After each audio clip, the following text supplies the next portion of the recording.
Kimberly Inez Mays, and I have a question for you. Have you ever used AI for anything that's not related to work or business? This is going to be a fun one because I want to get a little unserious for a second. Yes, I know that I teach AI for business and for work and for productivity, lead gen, research, and all types of things. But today, I just want to show you how you can use ChatGPT, specifically custom GPTs, to help you in life, I guess, if that's for lack of a better term, and help entertain or just be there for you to accomplish your goals. And I'm going to show you a couple of GPTs that I've made that I have not shared with anybody. And I will share a couple of them with you today. And I'll also include the links so that you have them. But the reason why I wanted to make this content is because a lot of times when we learn about AI or when we teach AI, it's also from the place of business and being very serious, revolutionary, and there's nothing wrong with that. In fact, I was watching an online summit the other day, and it was like, okay, well, this is going to take over the world. It's going to change everything. And it's like, okay, well, that language is fine. But what about the rest of us? What about those who just want to dip our toe in, right? And to get comfortable and familiar with a lot of the tools, but don't necessarily want to rebuild a castle. And that's what I'm going to show you today. And if you don't know me, or maybe you just forgot who I am, let me reintroduce myself. My name is Kimberly Inez Mays. I demystify technology for service-based businesses so that they can stop duct taping their systems together and grow with confidence. And I do so through marketing, automation, and AI. And so this is all about AI. I will do another one about automation a little bit later, but I just want to share with you some of the things that I've been able to accomplish with custom GPTs. Let me just silence my phone. I don't know why people are pinging me. It is way too early for that. Okay. Sorry about that. Sorry for the little distraction. Now let's keep it rolling. If you haven't yet used custom GPTs, I don't know what you're waiting for. They've been out for at least 18 months now, and it's the most powerful thing that you can do inside of ChatGPT. Basically, you give it a set of instructions and it will follow those instructions depending on the quality of your instructions. You can also supply it with custom knowledge. You can also supply it with um, code and instructions to reach out to other applications, to pull in data, to send out data. But we're not going to get into that piece of it. But the fact of the matter is that for $20 a month, you can have an arsenal of specialized tools that you can tap into to perform certain actions. And I know I teach this for business, but what about for life, right? What about GPTs for your life? And that's what we're going to cover. And if you find this content valuable, I encourage you to like and share because sharing is caring. So let me finally get into it. Let me share my screen with you. And let me go to ChatGPT. And right now, what you're looking at is a custom GPT. You're looking at the screen, and it's called. And let me just preface this by saying this is something that I have already made, right? So what we're looking at is a custom GPT interface, and it has two tabs. It has create, it has configure. And I'm not going to go into how to build a custom GPT because I think I've done that already, and I'll probably likely do that again in another piece of content. But what I want to show you is how to think about how to make something that's actually useful to you. Now, this GPT right here is not useful to me at all, but it's funny. So I wanted to have a little bit of fun, and I wanted to make a GPT that responds to me in a way a cartoon villain would respond to me, and it gives advice in a melodramatic, evil tone, even after failing its plots. Now, why did I build this? I was bored. I was super bored, so I called it Baron von Blunder. So this is the instructions. This GPT is an unstable, let me just expand this, is an unstable cartoon villain who is theatrically eccentric and melodramatically evil, but utterly inept. He gives life advice through the lens of elaborate but consistently foiled villainous schemes. Every response begins with a dramatic laugh like mwahaha and then dives into a grandiose plan tied to the user's questions. Baron von Blunder always speaks in a voice of a deluded yet lovable mastermind. Even when recounting his inevitable failures, he never drops character. Instead, he dramatically laments his blunders and redirects with renewed villainous optimism, offering sincere and actionable advice in a theatrical villain voice. All schemes, failures, and advice are cartoonish and slapstick, nothing realistic or dark. He might even reference ray guns and shoot compliments.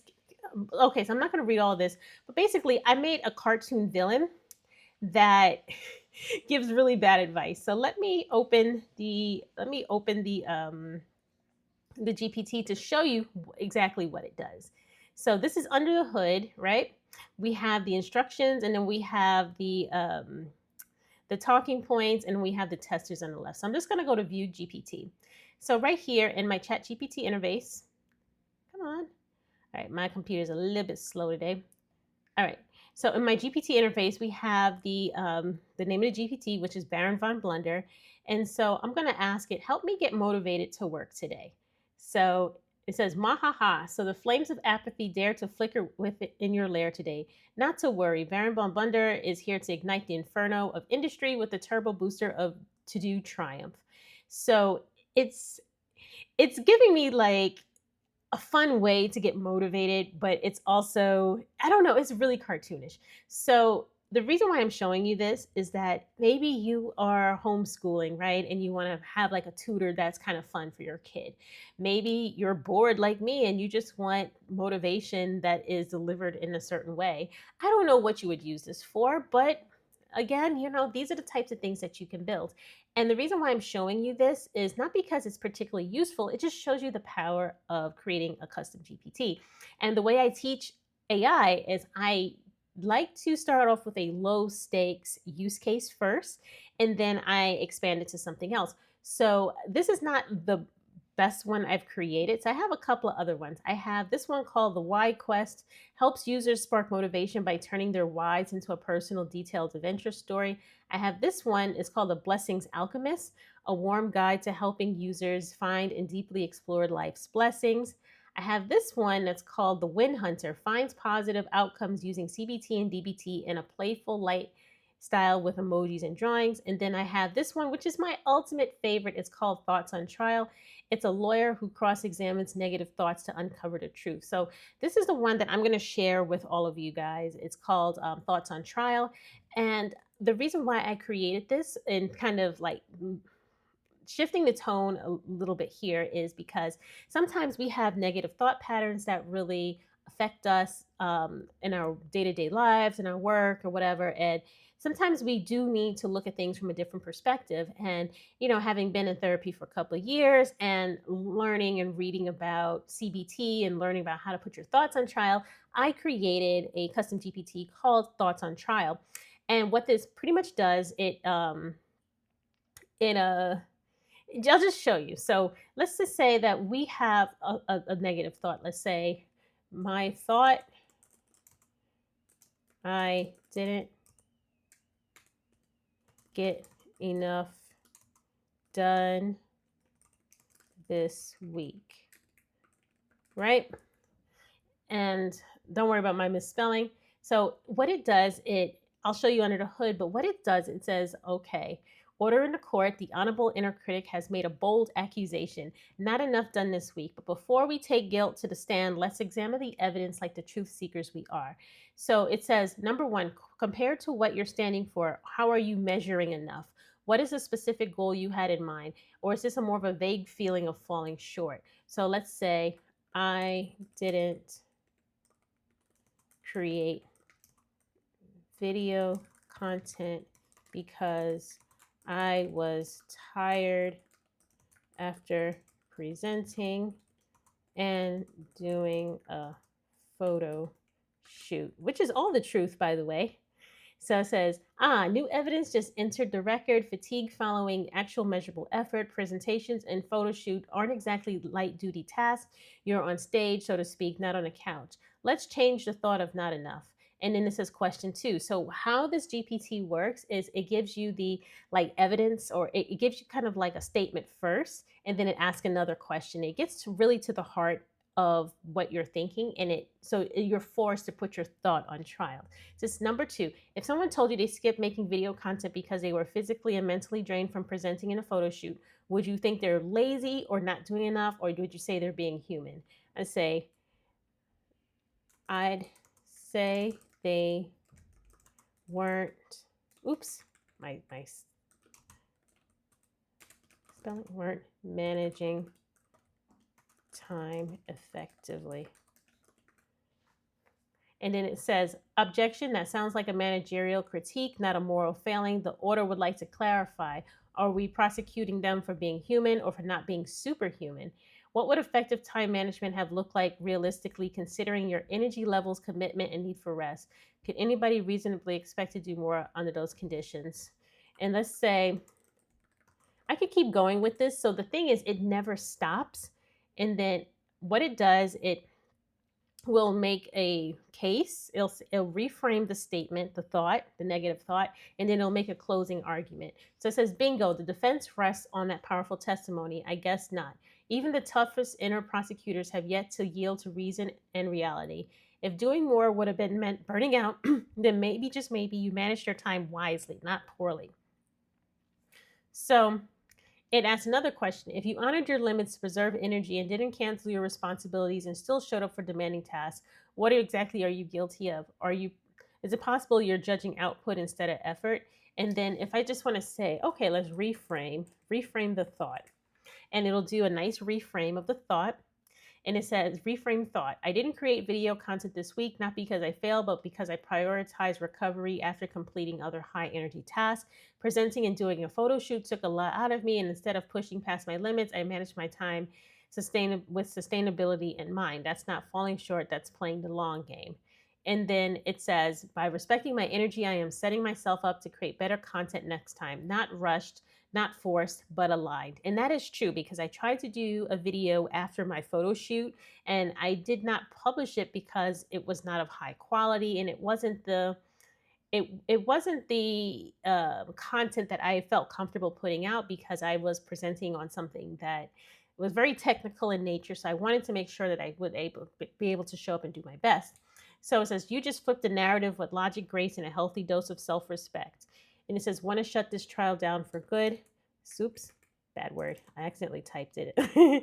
Shut it down. Okay. It says, case closed. The gavel hit the bench with a satisfying thunk. The charge of not doing enough has been dismissed due to lack of evidence and the presence of sound judgment. And here's the closing argument. This week wasn't a failure. It was a strategic pause. You executed high effort tasks, recognized your limits, and chose recovery over burnout. So basically, this will take any thought, ask you as many questions as it needs to, and then when you say you want to reframe it or you want to shut it down, it will give you a reframed thought.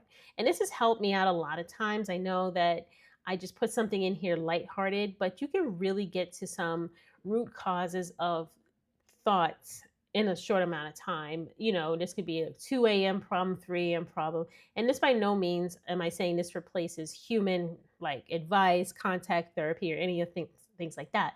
But it's just a lighthearted way to kind of examine a thought. So here's the instructions of what I think is my best GPT ever.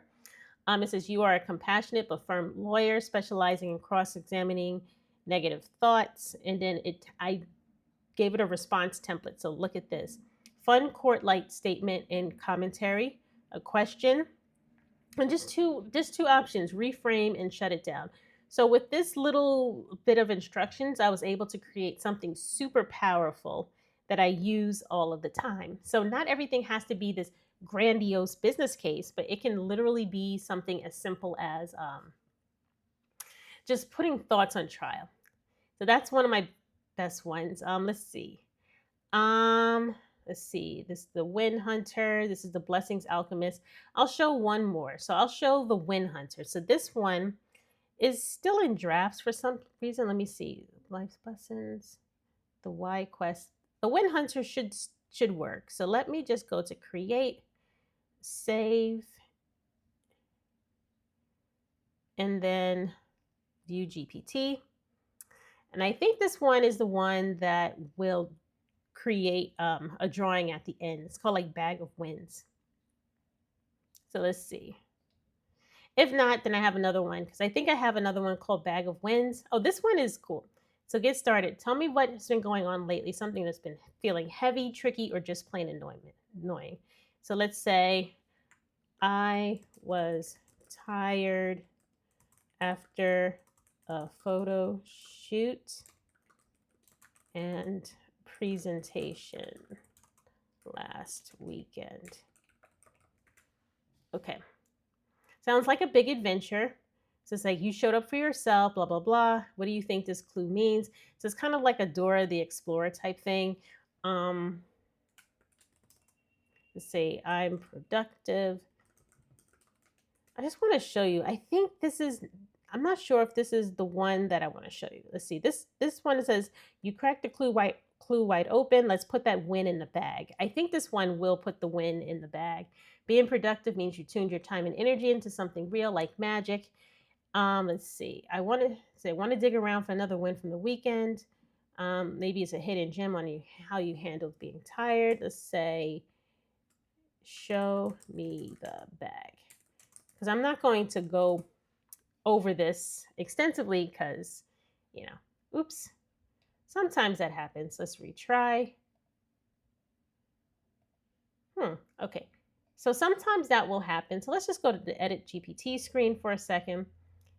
And let's see what's under the hood with this one. Because I remember this one was in drafts. But this one will provide a sketch at the end. But let's look at some other ones. That one's a good one too.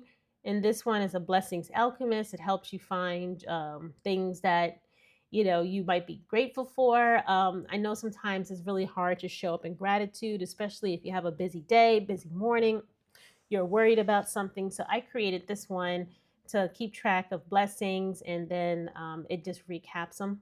So let's say, what are you grateful for today?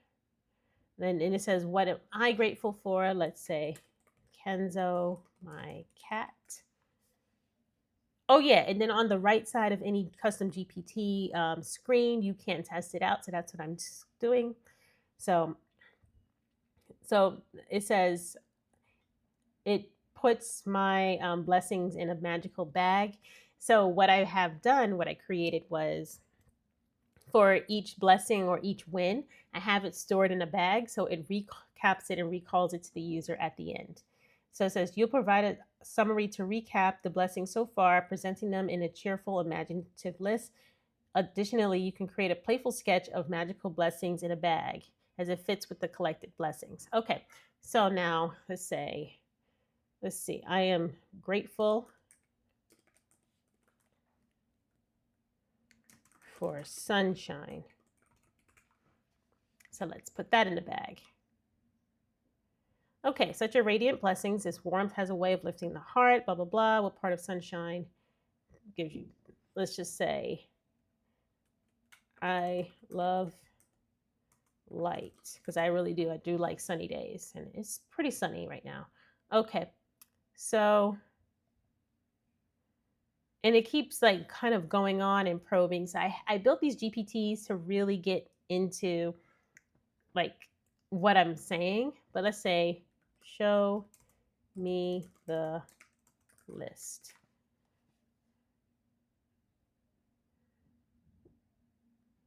So it says, would you like me to add another blessing or sketch your magical bag so you can see how it looks with these treasures? So I'm going to say sketch bag, right? And obviously I would use this a lot more extensively than I have used it. But the fact of the matter is that you could create a custom GPT to do as little or as much as you want. And then when you use it, you could use it as little or as much as you want. So right now it's sketching what's in my blessings bag. And I think this is what the other GPT was supposed to do as well. But again, I made a lot of these a really, really long time ago. So let's take a look. So it's going to take a little bit to generate. And then if I go over to another tab, it's called the why quest. So it kind of helps you recover your why for doing things. And this one was special to me because there was a point in time where I was trying to figure out what was my motivation or what was my purpose for doing anything. And so for this one, I had it help me kind of go deeper. So you could use this for journaling. You can even use this for cooking. Really, you could just say, "I'll make a GPT that just I could throw in like what I have, and then it'll spit me out recipes and things like that." So here's my bag of wins. It says, "I am grateful for Kenzo, my cat, sunshine, and light." So I can take this, I can download it, I can do a lot of things. So I really like this one. And I'm going to stop sharing and I'm going to just talk about why I teach the way I teach and what is next and around the corner. So I teach it this way because I feel like it gives people more aha moments and more incentive to actually use the tools when it is doing something light, fun, free, and easy. And then I go into more complicated use cases. But even use cases in your business don't even need to be that complicated. So if you are proofreading emails or you're analyzing a data set or you're just doing one thing, I say build for that one little thing first before trying to build everything all at once, right? And that is what I teach inside my academy. That's what I do in custom consulting. And that's what I can even set up. So if you're looking for more support, you can definitely book an automation insight session. It's a free 30-minute call where we talk about what's working, what's not working, where you're stuck at, and how I can best support you, right? And it's a really cool call. And it is just light and casual. I have a couple of questions up front, but it's really to just help you and support you as you use these tools. All right. So I'm looking at my time counter. I have been speaking for 20 some odd minutes and my voice is starting to crack. So I will say that's all I got to say about that. So in the description, wherever I'm posting this, I'll probably post a link to the GPT. But if I do not, please hold me accountable. Please comment. And also comment with any other cool GPTs you may have created and may have used before. All right. So that's it. Video over. I gotta get something to drink, but I hope this was fun. I hope this was enjoyable, and I will see you in the next video or something like that. All right. Bye.